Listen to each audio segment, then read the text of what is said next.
This highly anticipated trial finally getting underway today, and in the first part of the trial we had each of the defendants in this case presenting themselves. The judge asked them where they were from. He asked them to confirm their names and when they were born and what they were doing before they were arrested.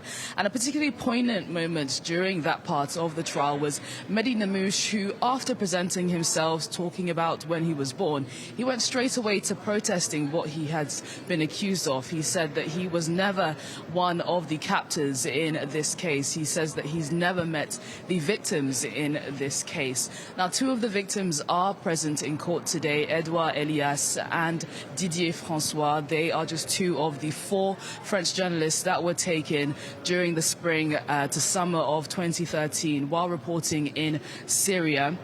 They were taken alongside a Spanish journalist as well as two aid workers, one of them being the British man David Haynes, who unfortunately didn't make it out alive out of Syria. He was executed in September of 2014, and Islamic State did release that horrific video of his execution.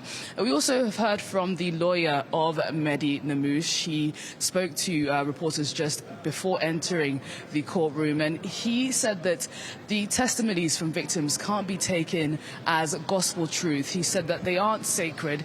He also said that this is not going to be a mass for the victims, and he said that he'd be diligent to protest the testimonies being put forward by the victims in this case.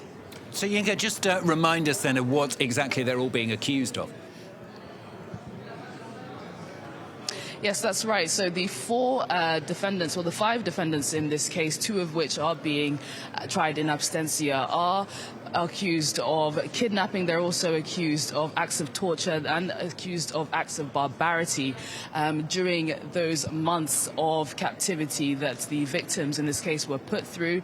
The victims have spoken extensively about what they experienced while in captivity, particularly Didier Francois, one of the journalists in this case. He said that he experienced personal hell during his months of captivity, saying it was an experience that he wouldn't wish on anybody. He's spoken about how Mehdi Nemmouche in particular was a particularly sadistic, narcissistic and playful person while they were kept in captivity. He said that sometimes he would offer them tea, and when he would reach out to give them the cups and they would reach out, he would then pour boiling water on them. And it's just part of a wider narrative of torture and physical violence that was inflicted on these victims. They've talked about how they had their fingernails pulled out with pliers, that they were taunted with mock executions. They've also spoken about how they were tortured with electric shocks.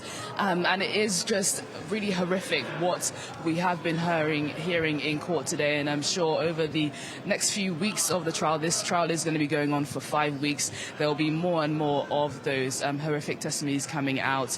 The lawyers, it's important to say that the lawyers, Mehdi Nemmouche's lawyers, say that he was in fact in Syria. He was in Syria during 2013 fighting alongside Islamic State, but that he did not participate in the captivity of those hostages.